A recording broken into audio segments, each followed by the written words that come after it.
விட்டு என்னென்றால் சுவிசேஷம் என்றாலே என்னன்னு தெரியாம அதிகமான பேர் இருக்கிறாங்க. சுவிசேஷம் எப்படி சொல்றது கூட சில பேர் தெரியாம இருக்கிறாங்க. அப்படி கேட்கணுங்க. சுவிசேஷம் என்றால் இந்த 4 பாயிண்ட்ஸ் தான். ஆண்டவரும் மனிதனும் ஒன்றாக இருந்தார்கள். ஒன்றா இருந்த மனிதர்கள் ஆண்டவரை விட்டு விலகி போய் பாவத்துல விழுந்தார்கள். 2வது பாயிண்ட்ஸ். 3வது பாயிண்ட்ஸ், இந்த பாவத்துல விழுந்த நபர்களை மீட்பதற்காக ஆண்டவராகிய இயேசு கிறிஸ்து இந்த பூமிக்கு வந்து அவர்களுடைய பாவத்தை அவர் எடுத்து அவர் சிலுவையில மரித்து உயிர்த்தெழுந்து அவர் மறுபடியும் ஜனங்களுக்கு அந்த இடத்துல சேர்த்து கொண்டார். 3வது பாயிண்ட்ஸ். 4வது பாயிண்ட்ஸ், அவர் மீண்டும் வரப்போகிறாரு. அவரை ஏற்றுக்கொள்கிற எல்லாரையும் பரலோகத்துக்கு மீண்டும் அவரோடு சேர்த்து கொள்ள. இவ்வளவும் தான் சுவிசேஷம்.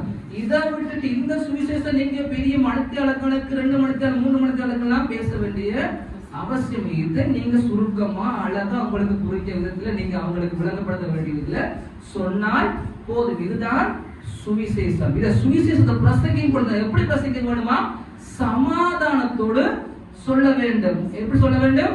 சமாதானத்தோடு சொல்ல வேண்டும். அங்க போய் நம்ம சொன்ன மாதிரி உங்களோட முருகனுக்கு 2 பொண்டாட்டி அந்த கதை இந்த கதையில நீங்க கதைக்க கூடாது. அந்த சமயத்தை பத்தி கதைக்காதீங்க, அந்த படத்தை பத்தி கதைக்க, நூலை கட்டி கதைக்காதீங்க, பொட்டு வச்சு பத்தி கதைக்காதீங்க, மருதாணி கூட பத்தி ஒன்றுமே கதைக்காதீங்க. நீங்க ஆண்டரை பத்தி லைஸா அவங்களுக்கு சொல்லிட்டு வந்தால் சமாதானத்தோடு நீங்க சொல்ல வேண்டும். அப்ப